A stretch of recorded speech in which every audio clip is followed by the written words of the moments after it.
تاریخ کی متعدد کتابوں میں بتایا گیا ہے کہ محمود غزنوی نے گجرات میں سومناتھ کے مندر کو لوٹا تھا اور انڈیا پر کیے گئے ان کے حملوں کے دوران ہزاروں ہندو ان کی فوج کے ہاتھوں مارے گئے۔ آج کی اس ویڈیو میں ہم بات کریں گے سومناتھ مندر کے بارے میں کہ سومناتھ مندر کو محمود غزنوی نے کس طرح سے لوٹا تھا اور کس طرح سے ہندو راجاؤں نے سومناتھ مندر کو بچانے کی کوشش کی تھی اور اس کا خزانہ خود حاصل کرنے کی کوشش کی تھی۔ یہ گجرات کے سولنکی حکمرانوں کے لیے تباہی کا وقت تھا۔ سوراشٹرا کے ساحل پر واقع سومناتھ مندر کی وجہ سے اسے گجرات کی گورجر سلطنت کا مذہبی دارالحکومت بھی سمجھا جاتا تھا۔ سومناتھ مندر کی چھت افریقہ سے برآمد کیے گئے پتھروں کے 56 ستونوں پر ٹکی ہوئی تھی۔ مندر کے اوپر 14 سنہری گنبد تھے جو دھوپ میں چمکتے تھے اور دور سے نظر آتے تھے۔ مندر کے اندر شیولنکا کی اونچائی لگ بھگ 7 بالشت تھی جسے خوبصورت نقش و نگار سے سجایا گیا تھا اور ہیروں سے جڑا ایک تاج اس کی چاقو چوند میں مزید اضافہ کرتا تھا۔ سونے کی ایک موٹی زنجیر تھی شیولنگ پر چڑھانے کے لیے جو استعمال ہوتی تھی، جبکہ مندر کے قریب جواہرات، سونے اور چاندی کی موتیوں سے بھرا ایک توشہ خانہ تھا۔ گرا کے قریب چھت پر بھگوان شیو کی کئی سونے اور چاندی کی مورتیاں رکھی گئی تھیں اور جس نے اس کو فتح کیا تھا اس کا نام تھا سلطان محمود غزنوی۔ غزنی کا شہر سلطان محمود کی جائے پیدائش ہے جو موجودہ افغانستان کے شمال مشرقی حصے میں واقع ہے۔ اپنے آبائی شہر کی اس نسبت کے باعث انہیں محمود غزنوی کہا جاتا ہے۔ سومناتھ مندر کی اہمیت ہندوؤں کے لیے بہت زیادہ تھی۔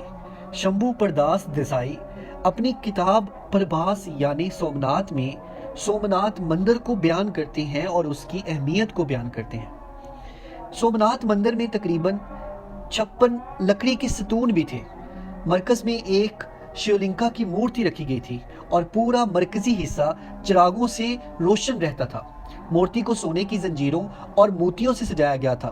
مندر میں بہت سے بت تھے جن میں قیمتی پتھر جڑے ہوئے تھے۔ سومناتھ کا مجسمہ ہندوستان کا بہترین مجسمہ تھا۔ تجسم پر یقین رکھنے والے ہندوؤں کا ماننا تھا کہ روح جسم کو چھوڑ کر پہلے سومناتھ آتی ہے اور پوجا کرتی ہے۔ عقیدت مند یہاں اپنا قیمتی سامان اور مال و اسباب بطور نذرانہ پیش کرتے ہیں۔ کئی ہزار گاؤں مندر کی دیکھ بھال کرتے تھے۔ شمبھو پرداس اسی کتاب میں مزید لکھتے ہیں کہ یہ مندر بہت پرکشش اور قیمتی پتھروں سے بنا ہوا تھا۔ ہزاروں برہمن یہاں پر رکھے ہوئے بتوں کو پوجتے اور یاتریوں کو پوجا کروانے کے لیے یہاں لاتے تھے۔ 300 حجام یاتریوں کے سر منڈوانے کے لیے یہاں موجود ہوتے تھے جنہوں نے سومناتھ مندر کی تعمیر نو کے دوران ابتدائی تحقیق کی تھی۔ 11ویں صدی کے آغاز تک سومناتھ اور اس کی جائیداد کی شہرت پورے ہندوستان میں پھیل چکی تھی، اس لیے سلطان محمود نے اپنی توجہ سومناتھ کی شہرت اور دولت پر مرکوز کر دی تھی۔ یہ وہ وقت تھا جب دنیا کی سرحدوں کا فیصلہ بندوقوں کی بجائے تلوار کے زور پر ہوتا تھا۔ غزنی کے میدان میں محمود اور ان کے بھائی کی فوجیں آپس میں ٹکرائیں۔ اس جنگ میں محمود کو فتح حاصل ہوئی۔ اسی شام اسے تاج پہنایا گیا اور سلطان کا لقب دیا گیا۔ وہ یہ لقب پانے والے پہلے شخص تھے۔ سلطنت حاصل کرنے کے بعد سلطان نے اپنی سلطنت کی حدود وسطی ایشیا سے جنوب میں سندھ تک بڑھانے کا فیصلہ کیا اور ہندوستان کی کئی علاقوں کو فتح کر لیا اور اسی دوران کئی مندروں کو تباہ کر دیا گیا۔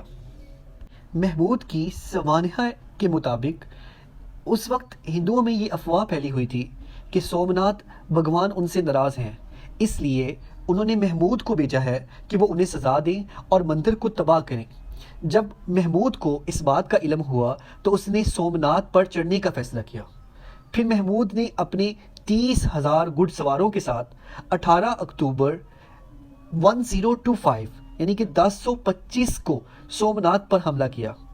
عرب مورخ علی ابن الادیر کے مطابق محمود نے غزنی سے سوراشٹرا کے ساحل تک 1420 کلومیٹر کا فاصلہ طے کیا اور 6 جنوری 1026 کو گجرات پہنچے۔ محمود نے غزنی سے سومناتھ تک کا سفر بہت تیزی سے مکمل کیا۔ مڈہیرا نامی علاقے میں پہنچ کر محمود کو اپنے پہلے بڑے چیلنج کا سامنا کرنا پڑا جب 20,000 فوجیوں کے لشکر نے ان پر حملہ کیا۔ اس جنگ میں سلطان محمود کو فتح حاصل ہوئی۔ محمود نے مڈہیرا کی جنگ جیت لی اور اس سے محمود کے لیے سومناتھ پر حملہ کرنا آسان ہو گیا۔ لوگوں کا ماننا تھا کہ سومناتھ کے دیوتا بہت طاقتور ہیں اور انہیں مشکل وقت میں اجنبی حملہ آوروں سے بچائیں گے اور دشمنوں کو تباہ کریں گے۔ اس وقت سمندر کے کنارے پر ایک بہت بڑی دیوار تھی اور وہ بڑی دیوار براہمنوں کی تھی۔ مسلمان کئی فوجی اس جنگ کے دوران مارے گئے اور دوسرے دن بھی ایسا ہی ہوا۔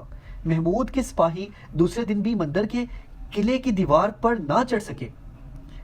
7 جنوری کی صبح لوگوں نے محمود کی افواج کے حملے کا سامنا کیا اور پیچھے ہٹ گئے۔ اس کے بعد محمود کے سپاہی قلعے میں پہنچ گئے۔ جیسے ہی فوج نے قلعے پر قبضہ کیا، سومناتھ کے لوگ مندر پہنچے اور وہاں سومناتھ کی مورتی کی حفاظت کے لیے دعا کی۔ پھر ہندوؤں نے محمود کی فوج پر حملہ کیا۔ شام کو انہوں نے محمود غزنوی کی فوج کو بھگا دیا اور قلعے کا قبضہ واگزار کروا لیا۔ تیسرے دن محمود غزنوی کی فوج نے قلعے پر 2 حملے کیے۔ محمود غزنوی اس جنگ کو جلد از جلد ختم کر کے غزنی واپس جانا چاہتے تھے۔ محمود نے اپنی فوج کے ایک چھوٹے دستے کو قلعے میں رہنے کا حکم دیا۔ دوسروں کو حکم دیا گیا کہ وہ ارد گرد کے علاقوں سے آنے والے فوجیوں کو قلعے میں داخل ہونے سے روکیں۔ اس دوران جب محمود کو معلوم ہوا کہ بھیم دیو اپنی فوج کے ساتھ حملہ کرنے آ رہے ہیں تو وہ وہاں خود پہنچ گئے۔ بھیم دیو اور محمود کے درمیان زبردست جنگ ہوئی۔ بھیم دیو بھاگ گئے اور محمود جنگ کے بعد سومناتھ واپس آئے اور قلعے کو تباہ کر دیا۔ ابن العدیل کے مطابق سومناتھ کو بچانے کی اس کوشش میں کم از کم 50,000 یاتری اپنی جانوں سے ہاتھ دھو بیٹھے۔ سومناتھ کا خزانہ لوٹنے کے بعد محمود نے سب کچھ جلانے کا حکم دیا۔ سلطان نے لوٹ مار سے تقریباً 20 لاکھ مہریں حاصل کی۔ سلطان کو اپنے دور میں ہونے والی کل لوٹ مار کا صرف 5% حصہ ملا۔ ایک مہر کا اوسط وزن 4.2 گرام تھا اور اگر رقم کا حساب لگایا جائے تو اس کی قیمت 105 کروڑ 43 لاکھ انڈین روپیز میں بنتی تھی۔ یہاں پہ یہ بتانا ضروری ہے کہ یہ اندازہ 1931 میں لگایا گیا تھا۔ سومناتھ مندر کو لوٹنے کے بعد غزنوی کے لیے جو سب سے مشکل کام تھا وہ لوٹا ہوا مال لے کر واپس جانا تھا۔ اس وقت سومناتھ یا سوراشٹرا میں کوئی دوسرا بادشاہ نہیں تھا جو محمود غزنوی سے لڑ سکے یا اس کو روک سکے۔ چنانچہ سومناتھ میں خزانہ لوٹنے کے بعد محمود کوئی وقت ضائع کیے جلد از جلد وہاں سے باہر نکلنا چاہتا تھا۔ تو محمود نے سومناتھ پر حملہ کر کے ہندو بادشاہوں کو حیران کر دیا تھا۔